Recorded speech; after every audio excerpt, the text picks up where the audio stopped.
All right, we're here with quarterback Marco Aguiñaga. So far this year, you have 1,077 yards through the air and 11 touchdowns. Kind of talk about how you've been so successful throwing the ball. I mean, it just comes with preparation. Just by watching a lot of film getting chemistry with the guys over the summer.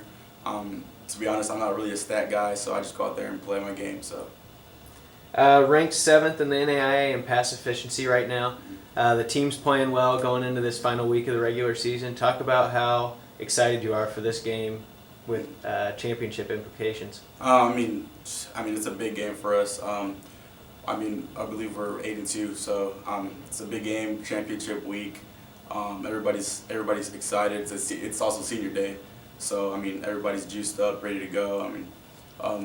We've just been preparing at a high level this whole week, so I feel like we're ready for this game. You started the year as the backup quarterback. Recently been moved into the starting role. How do you go about being a backup and being ready to come into a starting role? I just prepare as if I'm a starter. Just watching film as if I was a starter, practicing if I was a starter. So just having that mindset that you're going to be on the field at any point in the game. So you have to be prepared at all times. So that's one thing Coach Moore stressed about me, just being prepared at all times and ready to go.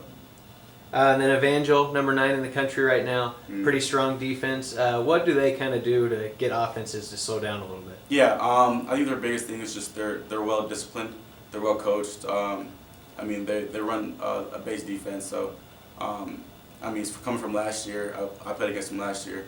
They were in the same defense, but this year they're a well disciplined team. Their defense is well disciplined. So the biggest thing is they wait for the offense to make mistakes. So they're not going to make many mistakes. So we got to be on point. All right, thank you, Marco, and good luck this weekend. Appreciate it. Saturday, our home finale at 2:30. Game's on TV, as we know. Big football game against the team from Evangel. They're 9th in the country. Our Baker Wildcats are 14th. The thing that scares me about this game, their defense. Is it that good? Yeah, they've shown it with their stats, and I really look back and I think it's two very similar teams as last year in a very similar situation. We had lost, we were undefeated, lost to Missouri Valley, so we lost a conference game, and they were undefeated in our conference, and we had to go on the road and play them, and we had to win to get a piece of it, and we did, and that launched us into the playoffs. This situation is very similar. They lost one this year. We're undefeated in league play, but the situation is, I'm pretty sure we got to win this game to keep moving on and win a championship and play in the playoffs. Tell me about Cam Harmsey, their quarterback, the wide receiver, Hester, that you like, and Collier. How good are they offensively? I think they're just real efficient. Hardesty played last year with number 5, his backup. Hardesty can kind of do it all, and then when number 5 comes in, he's going to run the football.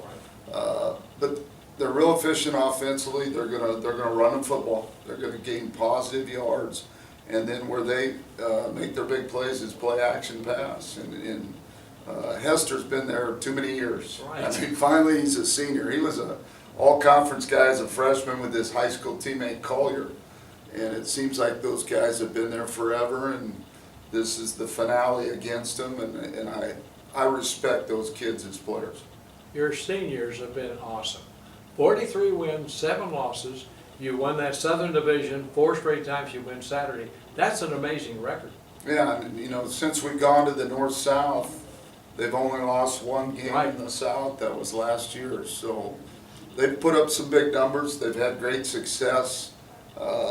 They've been to Florida. They've had disappointments, first-round knockout. So this is a group I really like. There's a core on the defense that have played a lot of big games. Offensively, Cornell Brown. Nico's a senior, but it's his first year starting. Nick Oliver's a senior, but he transferred in from Emporia State. This is his first year at Baker University. So I think you've seen our team grow offensively. We've made some personnel changes.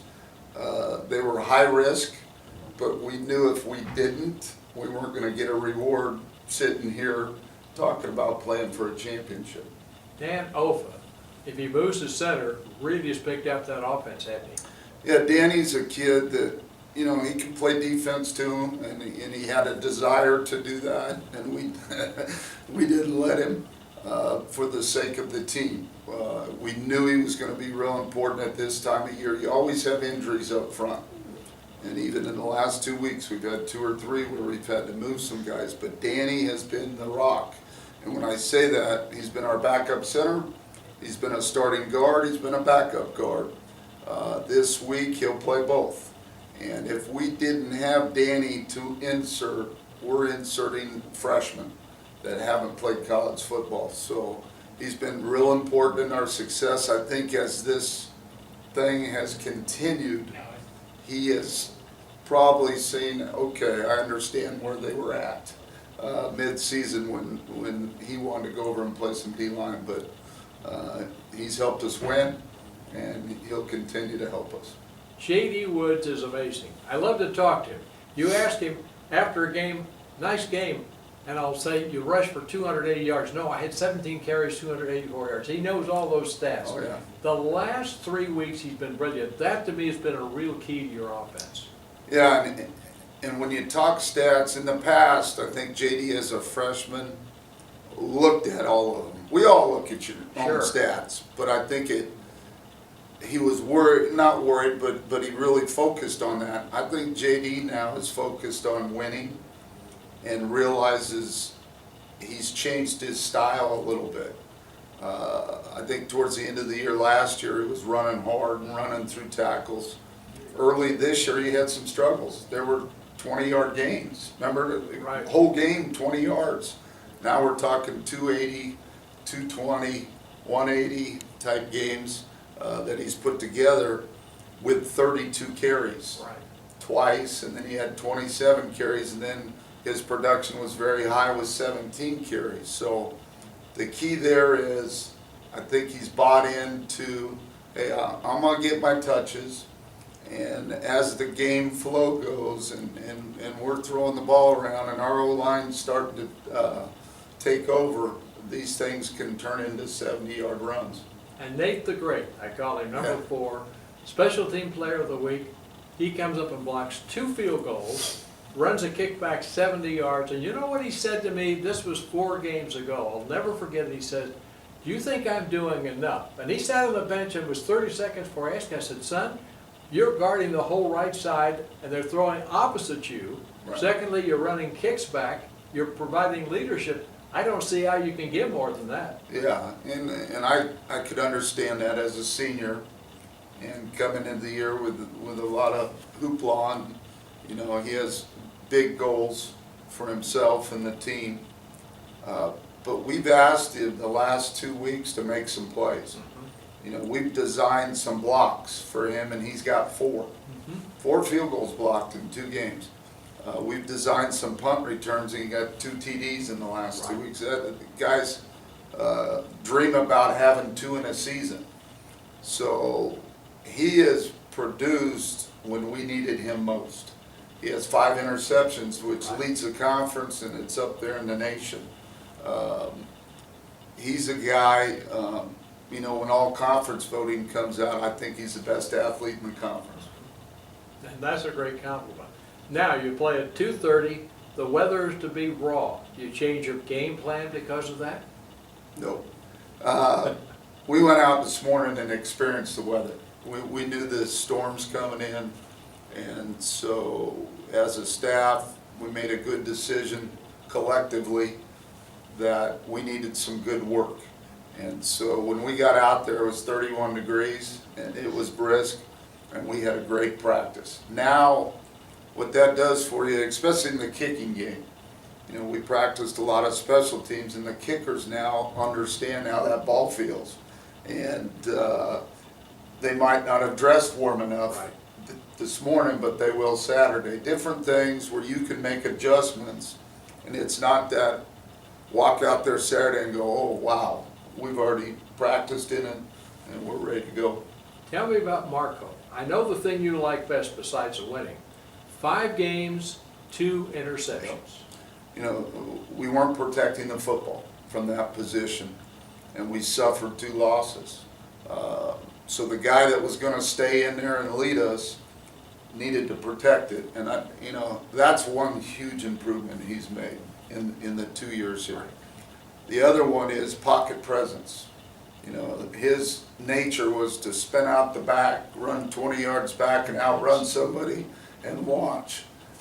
He found out in college football he might not be able to outrun all these guys. And so now he's stepping up in there, still looking to throw, but taking the easy route out of the pocket. That's what I've seen, and that's credit to Coach Morris. Every day those guys drill it. Every day they do the same drills. But once you do that, it becomes ingrained, and it's muscle memory. And it's just like you've done since you're 8. But he started doing it last year. And so that growth is beautiful. No doubt. Playing on TV, that's why it's a 2:30 ball game. Guys like to be on the tube, don't they? Yeah, I think so. I mean, we're all hams. Yeah, I mean, just the chance for family and friends that can't make it to see it live, hear some commentary, see some replays, go back, watch it, tape it. So you got a lifetime memory on a Saturday afternoon. Our guys are excited about this opportunity, Right. and I'm sure Evangel is as pumped and they're ready to go. But I like our team. I like what we're doing right now. They like each other, Right. and it's a special group. They're fun. Mike, good luck. All right. Big ball game Yep. Saturday. Remember to kick off at 2:30. We broadcast on www.bakerradio.org and of course on TV. I'm Tom Hedrick. Hope to see you at the ballpark.